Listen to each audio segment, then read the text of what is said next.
نشهد أن لا إله إلا الله وحده لا شريك له ونشهد أن محمدا عبده ورسوله صلى الله عليه وسلم رب اشرح لي صدري ويسر لي أمري واحلل عقدة من لساني يفقهوا قولي أعوذ بالله السميع العليم من الشيطان الرجيم من همزه ونفخه ونفسه وقلنا یا آدم اسکن انت وزوجک الجنت اور ہم نے کہا اے آدم علیہ السلام رہیں آپ اور آپ کی بیوی جنت میں وَكُلَا مِنْهَا رَغَدًا اور کھاؤ جنت سے با فراغت یا کھلم کھلا حیث شئتما جہاں سے چاہو تم دونوں وَلَا تَقْرَبَا هَٰذِهِ الشَّجَرَةَ اور نہ قریب جانا اس درخت کے وَتَكُونَا مِنَ الظَّالِمِينَ پس ہو جاؤ گے تم ظلم کرنے والوں سے۔ جب انسان کہیں نافرمانی کر بیٹھتا تو اپنی جان پر ظلم ہی کرتا ہے، اس سے مراد کیونکہ ظلم کا بہت وسیع مفہوم ہے اور بڑے اس کے معنی ہیں۔ تو اللہ تعالیٰ نے آدم علیہ السلام کو جنت میں داخل کر دیا، لیکن جو ہم نے پیچھے پڑھا تھا نا یہ قال انی اعلم ما لا تعلمون، تھوڑی سی اس پہ بات کرنے میں بھول گئی تھی، اصل میں ٹائم بھی کم ہوتا ہے کہ اللہ نے فرشتوں سے کہا جو میں جانتا ہوں وہ تم نہیں جانتے، اس کا میں نے آپ کو مفہوم نہیں بتایا تھا۔ اس کا مفہوم یہ ہے کہ اللہ تعالیٰ نے فرشتوں کو بتایا تھا کہ اگر آدم علیہ السلام میں یا انسان میں، کیونکہ صرف آدم نہیں انسان، اگر انسانوں میں شر اور نافرمانی کا مادہ ہے تو اس میں خیر اور اصلاح کا مادہ بھی موجود ہے، لیکن اللہ تعالیٰ نے یہ فرمایا تھا، یہ بتایا تھا کہ انسان میں جو خیر اور اصلاح کا مادہ ہے نا، یہ عادت یہ غالب ہے، اس کی شر والی عادت پہ اس کی خیر والی عادت غالب ہے، یہ اللہ نے بتایا تھا۔ تو اس کو انسان کو سمجھنا چاہیے۔ دوسرا یہ کہا تھا کہ جو میں نے علم انسان کو دیا ہے وہ تمہیں نہیں ہے، یہ باتیں اللہ نے بتائی تھی، لیکن جب شیطان جو تھا ابلیس سجدہ نہ کر پایا، نافرمانی کر بیٹھا، اس کی تفصیل تو قرآن پاک میں بہت مقامات پہ آتی ہے۔ تو آدم علیہ السلام سے غلطی ہو گئی، یہ درخت کے متعلق کوئی واضح نہیں چیز ملتی کہ درخت کس چیز کا تھا، گندم کا تھا، انگور کا تھا، کیا تھا، کیونکہ قرآن پاک میں سراسر ہدایت ہے، بے مقصدی بات اللہ نے بیان نہیں کی۔ جیسے اللہ تعالیٰ نے اصحاب کہف والوں کی گنتی نہیں بتائی کتنے تھے، اس کے علاوہ اللہ تعالیٰ نے یہ بتایا نہیں کہ درخت کون سا تھا، کوئی درخت ہوگا اللہ کو پتا، یا آدم علیہ السلام کو جو بتایا تھا ان کو پتا ہوگا۔ اس کے علاوہ موسیٰ علیہ السلام کی والدہ کا نام نہیں آتا، کئی لوگ سوال کرتے ہیں، میں کہنی آتا ہی نہیں ہے۔ اس کے علاوہ بھی کئی چیزیں ایسی ہیں جن کا مقصد نہیں تھا انسان کی ہدایت کے ساتھ، اللہ رب العالمین نے بتایا نہیں، لیکن جب جنت میں چلے گئے تو آدم علیہ السلام کی عمر 1000 سال تھی، کوئی شک نہیں، لیکن 40 سال انہوں نے یا 60 سال صحیح حدیثوں میں آتا ہے انہوں نے اپنے بیٹے داؤد علیہ السلام کو دی تھی، جب اللہ نے ان کی اپنا جو نسل در نسل اولاد پیدا ہونی تھی وہ نکالی نہ، اللہ نے پیدا کی تو کہا اللہ سونے کہ بہت خوبصورت کون، فرمایا تیرا بیٹا داؤد۔ اللہ اس کی عمر کتنی، یا اللہ 40 سال یا 60 سال، دونوں روایتیں آتی ہیں اور دونوں صحیح ہیں۔ تو آدم علیہ السلام نے کہا اللہ میری عمر میں سے کچھ اس کو عمر دے دو گا، 60 سال دیے، 40 سال دیے، لیکن لکھ لکھا ہو گیا جب موت کا پیغام لے کے آیا فرشتہ تو ماری تھپڑ اس کا آنکھ نکال دی کہ میری تو بھی، کیونکہ بھی صحیح بخاری کی حدیث کہ میری تو عمر 40 سال باقی رہتی ہے یا 60 سال باقی رہتی ہے۔ اللہ رب العالمین نے پرچی بھیجی کہ آدم بھی بھول گئے، اس کی ساری اولاد بھی بھول گئی، تجھے یاد نہیں تو نے اپنی اتنی عمر اپنے بیٹے داؤد علیہ السلام کو دی تھی۔ پھر کہا کہ اللہ تعالیٰ کا پیغام آیا کہ چاہتے ہو عمر دنیا میں زیادہ تو بیل کی پشت پر ہاتھ رکھو، جتنے بال نیچے آئیں گے اتنی تمہاری عمر زیادہ ہو جائے گی۔ اللہ جی اس کے بعد کیا فرمایا، پھر موت، تو کہا یا اللہ پھر ابھی آ جائے، لیکن کہا یا اللہ بیت المقدس میرے سامنے ہو، سب وہ ساری بخاری میں حدیثیں آتی ہیں، تو اللہ نے زمین کو سمیٹا، اللہ نے وہاں ان کو دیکھا تو ایک آدمی جو ان کی جان نکالنے کے لیے فرشتہ آیا تھا تو لے کے چلا گیا، لیکن بہرحال بے مقصدی بات کو اللہ نے بیان نہیں کیا۔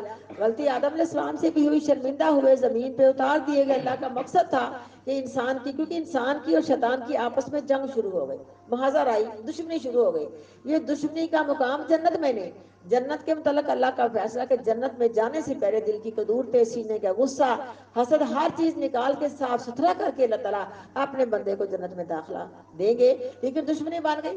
شیطان نے بھی کہا منہ پہ ہاتھ پھیر کے کہ جنت سے نکال کے رہوں گا، کیونکہ تو پیدا ہوا تو میرے جنت کے نکلنے کا سبب بنا۔ اور سب سے پہلے یاد رکھیں یہ جن ہے نا ابلیس، یہ جنوں کی قسم میں سے ہے، کیونکہ نار اور نور، نور جو ہے یہ بھی روشنی کرنے والے فرشتے اللہ کے نور ہیں، اور ایک چیز شیطان کی اپنا فرشتوں کے ساتھ ملتی تھی، فرشتے شکل بدل لیتے ہیں، انسانی شکل میں آ جاتے ہیں، دیا قلبی کی شکل میں آ جاتے ہیں، جوان کی شکل میں آ جاتے ہیں، یہ شکل بدل لیتے ہیں، انسانوں کو بھی انسانی شکل میں آ کے بتا جاتے ہیں، بڑی روایتیں آتی ہیں۔ تو جن بھی شکل بدل سکتے ہیں.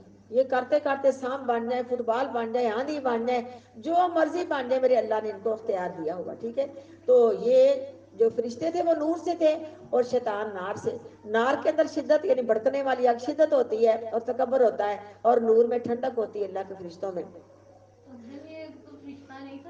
نہیں بیٹا جی, صدقے جاؤں, لا حول, اتنا اچھا سوال کیا, لا حول ولا قوت الا باللہ. یہ تو بات غلط ہے. فرشتوں کے اندر اللہ تعالیٰ نے نافرمانی کا مادہ نہیں پیدا کیا. کوئی فرشتہ بھی اللہ کے حکم کی ذرہ برابر بھی نافرمانی نہیں کر سکتا. ہے ہی نہیں ان پہ نافرمانی, ڈالی ہی نہیں, اللہ نے پیدا ہی نہیں کی.